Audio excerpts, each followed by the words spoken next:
Olá, irmãs! Estamos na leitura do livro A Vida Crucificada, de A.W. Tozer. Como viver uma experiência cristã mais profunda. Hoje leremos o capítulo 2. O fundamento da experiência cristã. Há muito tempo Deus falou, muitas vezes e de várias maneiras, aos nossos antepassados por meio dos profetas, mas nesses últimos dias falou-nos por meio do Filho, a quem constitui o herdeiro de todas as coisas e por meio de quem fez o universo. Hebreus 1, versículo 1 e 2. Um velho provérbio chinês diz que a jornada de 1000 milhas começa com o primeiro passo. Se esse primeiro passo não é dado, realmente nada mais importa. Se você não está na jornada, não importa falar sobre ela. Muitos cristãos falam sobre viver a vida crucificada, mas nada em sua vida indica que algum dia eles iniciaram a jornada. Entre os cristãos de índice 30, há muita alegria por terem sido salvos, mas nenhuma expectativa de continuarem a jornada rumo à perfeição espiritual. Eles ficam tão felizes por não serem como eram, que não conseguem ver o que Deus deseja que sejam.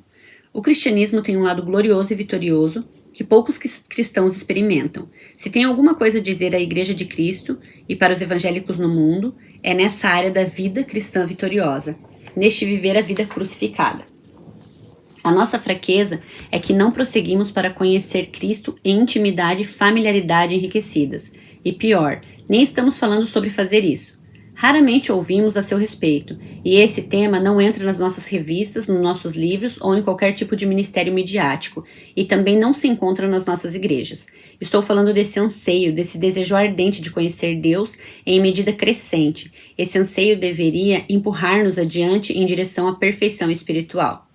Creio que 2 motivos básicos explicam isso. Um está relacionado ao ensino da Bíblia, sobre a experiência cristã mais profunda. A maioria das igrejas nunca passa do ensino básico de como tornar-se cristão. Mesmo aí, o ensino é bem diluído e, em geral, concentra-se no fato de que um dia morreremos e iremos para o céu. Outro motivo está ligado ao custo. Muitos não se dispõem a pagar o preço associado à vida cristã vitoriosa.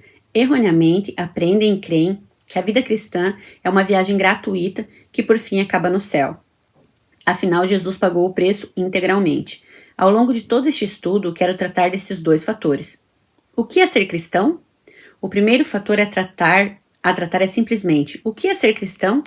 Todos os tipos de definições vagam em torno do conceito, mas só as que têm raízes nas escrituras são válidas. Quantos pensam que são cristãos porque alguém lhes disse que são? Imagine, seguir pela vida acreditando que você é cristão porque alguém lhe disse que você era. Então você morre e descobre que não era. De modo bem simplificado, o cristão é aquele que mantém um relacionamento correto com Jesus Cristo.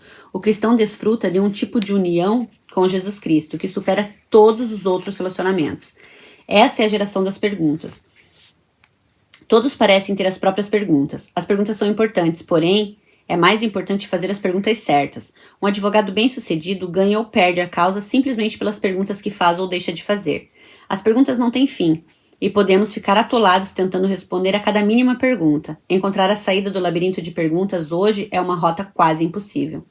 Creio que tudo isso pode ser reduzido a uma única pergunta importante, que respondida corretamente responderá a todas as outras perguntas e as tornará irrelevantes. A pergunta importante. Nunca foi a intenção de Pedro falar a respeito do exemplo heróico do nosso Senhor. Os ensinos de Cristo eram nobres e vale imitar seu exemplo. O Novo Testamento concentra a ênfase em Cristo crucificado e ressuscitado e o apresenta como o último objeto de fé alternativo. A pergunta importante, portanto, é, não apenas o que é ser cristão, mas o que você pensa de Cristo? A igreja evangélica de hoje é alvoroçada por perguntas. Uma pessoa pode gastar todo o seu tempo tentando responder a elas. O que você pensa da Bíblia? O que você pensa da igreja? E há outras que poderiam anotar, mas todas elas estão ultrapassadas. Por exemplo, a pergunta, o que você pensa da Bíblia? É ultrapassada e não faz sentido porque a Bíblia foi confirmada pela ressurreição de Jesus Cristo. Jesus Cristo endossou a Bíblia por inteiro.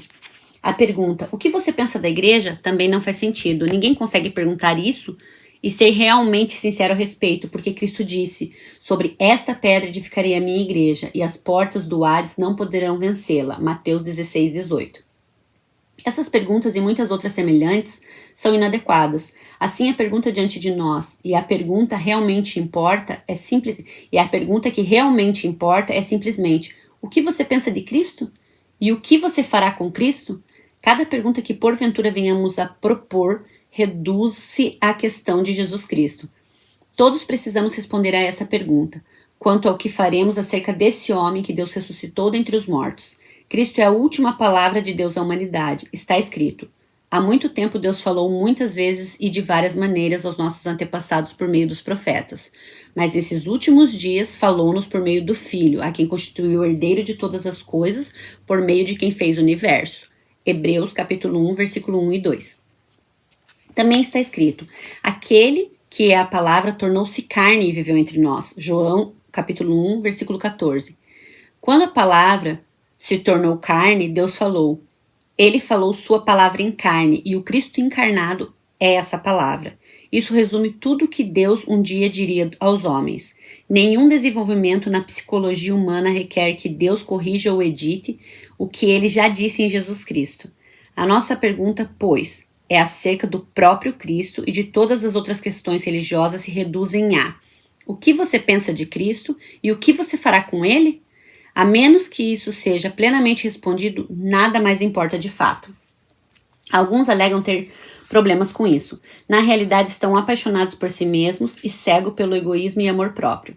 Respeitosamente reclamo o direito de duvidar da sanidade dos que agora dizem: tenho problemas com a Bíblia, tenho problemas com a igreja, tenho problemas com a moralidade. Todos esses problemas reduzem-se a um.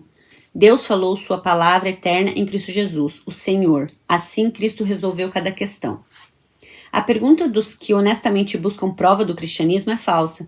Deus ressuscitando seu Filho dentre os mortos é a única prova, e essa prova é infinitamente capaz de aquietar a mente de qualquer um interessado e sincero. Assim, a pergunta não é se existem provas do cristianismo, porque não estamos tratando do cristianismo, estamos tratando de Cristo. Estamos tratando de um homem que se tornou carne, andou entre os homens, deu a sua vida pelo homem e, para completar, ressuscitou dentre os mortos no terceiro dia. A pergunta não é o que você pensa do cristianismo, mas o que você pensa de Cristo e o que fará com ele. O homem sincero também não pergunta: quem é Cristo e o que ele diz ser? Alguns afirmam terem dúvidas e questionam se Cristo é quem e aquilo que ele afirmou acerca de si mesmo. Aqui não deve haver dúvida nenhuma, porque as Escrituras afirmam que Jesus foi aprovado por Deus entre os homens. Atos 2, versículo 22.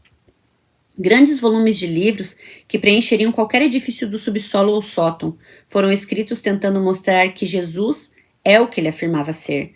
O coração do adorador sabe que ele é o que afirmava ser, porque Deus enviou o Espírito Santo para trazer a confirmação à consciência humana. Isso não diz respeito às provas. A história não pode oferecer provas melhores que o fato de Deus ter ressuscitado Cristo e colocado à sua direita. Os ensinos morais de Jesus. A pergunta do homem sincero não é: como comparar os ensinos de Jesus com os dos filósofos morais e das religiões do mundo? Alguns apresentam essa questão com um ar de pretensa autoimportância. Essa pergunta está resolvida para sempre, porque os ensinos morais de Jesus permanecem ou caem com ele. Se alguém discordar de Cristo, está liquidado no que diz respeito a ser cristão. Ninguém pode discordar do Senhor, ninguém pode questionar a verdade do verdadeiro, ninguém ousa levantar a questão de Jesus ser ou não o Senhor, ou de seus ensinos serem ou não sadios, ou de ele ser ou não aprovado por Deus. Seus ensinos morais permanecem ou caem com ele. O próprio Jesus Cristo, nosso Senhor, é o objeto da nossa atenção, não os ensinos dele. Os ensinos de Jesus nos são caros, e por meio deles podemos guardar seus mandamentos e provar que o amamos. E é a pessoa de Jesus que torna válidos seus ensinos. Deus colocou a prova no nível espiritual. Ela não repousa na razão, mas na consciência. Se a ressurreição de Cristo repousasse na razão, só as pessoas altamente racionais poderiam ser convertidas. Se a ressurreição de Cristo repousasse na capacidade humana de juntar e pesar provas, só um homem treinado para juntar e avaliar provas poderia crer, mas um ingênuo jamais poderia crer. O homem que trabalha com as mãos e não tem muitos pensamentos profundos continuaria inconverso. Com Cristo foi exatamente o contrário. As pessoas comuns o ouviam com satisfação. Um coração aflito. O apelo de Jesus Cristo sempre foi ao homem simples, perturbado em sua consciência. Ele trazia uma consciência pesada e lacerada a Cristo. A consciência sabia que Cristo havia ressuscitado e aparecido a Pedro e a 500 irmãos de uma vez só, e que Deus o havia aprovado, confirmado, validado, marcado, selado e provado com seu Cristo. Todos os tipos de pessoas se convertem, não por terem a habilidade de pesar provas. Se a salvação dependesse da minha capacidade de saber se algo é verdadeiro ou não, ou da minha capacidade de saber, como uma corte legal, se algo testifica ou não a verdade, então, claro, só advogados e pessoas treinadas na área jurídica teriam alguma possibilidade de salvação. Mas essa verdade de Cristo ressuscitando dentre os mortos sobrepuja todo o raciocínio humano, eleva-se acima dele e segue direto para a consciência de cada pessoa, de modo que, assim que uma mensagem é pregada, todos podem saber de imediato. Eles não precisam perguntar. Aliás, é uma afronta perguntar. Jesus Cristo ressuscitou e apareceu aos discípulos. Deus confirmou sua ressurreição, enviou o Espírito Santo e agora o próprio Deus Altíssimo, Criador do céu e da terra, já anunciou o veredito. Deus enviou o seu Espírito para trazer o veredito à consciência do homem. De acordo com o testemunho em Atos 2,37, o resultado da pregação de Pedro foi que os homens compungiram-se em seu coração. Almeida, Revista e Corrigida. A palavra compungir aqui significa simplesmente levemente perfurado, mas também tão fundo que a palavra grega original trazia um prefixo restritivo e intensivo. Quando as escrituras dizem que perfuraram o lado de Jesus com a lança e descobriram que ele já estava morto, João 19, versículo 34. O termo perfurar é traduzido em uma única palavra. A palavra original empregada em Atos traz um prefixo restritivo e intensivo, indicando que as palavras de Pedro entraram mais fundo no coração dos ouvintes que a lança do soldado no lado de Jesus. Assim o Espírito Santo levou a ponta da lança da verdade ao coração das pessoas, e elas clamaram: "Que faremos?" Atos 2:37. Pedro teve uma resposta imediata para eles. Versículo 38. Arrependam-se e cada um de vocês seja batizado em nome de Jesus Cristo para perdão dos seus pecados e receberão o dom do Espírito Santo. Pedro estava dizendo: vocês devem crer no Senhor Jesus Cristo e depois provar que creram identificando-se com ele no batismo. Vocês devem identificar-se com ele no batismo e mostrar para o mundo que creem nesse único que foi ressuscitado dentre os mortos. As pessoas receberam sua palavra com alegria e foram batizadas, e naquele mesmo dia, cerca de 3.000 foram acrescidos à igreja. Atos 2:41. Fatos e razão não conseguem esse efeito. Eu poderia discutir com alguém, argumentar com ele, pregar para ele, e se fosse capaz de fazê-lo com a oratória de Cícero ou Demóstenes, quando terminasse tudo, só poderia convencer a mente dele. A nossa consciência pode ser despertada pela presença de Jesus que saiu do túmulo. Alguns foram levados a acreditar que foi a vida de Jesus que nos salvou. Não, ele teve de morrer. Alguns dizem que na morte de Jesus fomos salvos. Não, ele precisava ressuscitar. Todos os 3 atos precisavam estar presentes antes que pudéssemos realmente dizer que temos um Salvador em quem confiamos. Ele precisou viver entre os homens, santo e inocente, sem manchas nem defeitos, teve de morrer pelos homens e depois ressuscitar no 3º dia, de acordo com as Escrituras. Ele realizou os 3, o que o Espírito de Deus levava ao coração. O Espírito Santo crava na nossa consciência e não conseguimos fugir até fazermos alguma coisa a respeito de Jesus. Qual é o preço? O segundo fator a tratar é o preço da vida crucificada. Sim, Jesus pagou pela nossa salvação, mas ainda há um preço que cada um deve pagar. A vida cristã não é uma viagem grátis. O fazer como condição. O que faremos? Pedro nunca teve medo da palavra fazer. Alguns, nos círculos evangélicos, a temem. Simplesmente inferem que é uma palavra inadequada, mas Pedro não a temia, porque não se trata do fazer do mérito, é o fazer da condição. O que devo fazer para que possa receber os benefícios do Senhor Jesus Cristo na minha vida? Pedro disse: creia no Senhor Jesus Cristo e identifique-se com ele pelo batismo. Isso é o que devemos fazer. Esse é o significado da Páscoa e dele você não consegue fugir. Podemos simplesmente celebrá-la uma vez por ano, mas ela nos ronda o ano inteiro. E se na providência de Deus você vier a morrer este ano, ela vai rondá-lo até a sepultura e por toda a eternidade. Pois Deus deu seu Filho Jesus Cristo ao mundo e disse: creiam no meu Filho, para que todo o que nele crer não pereça, mas quem não crê já está condenado, por não crer no nome do Filho unigênito de Deus. João 3, 16 a 18. Esse é o fazer da condição. Se Cristo está vivo, você precisa fazer algo em relação a ele. Se Cristo está vivo, ele ficará em sua consciência até que você faça algo a respeito, e a prova de que ele está vivo é a descida do Espírito Santo para levar as provas diretamente à consciência do homem. Uma consciência cravada. Graças a Deus, Cristo vive. Graças a Deus, a luta acabou. Graças a Deus, a batalha foi ganha e a vitória da vida é nossa.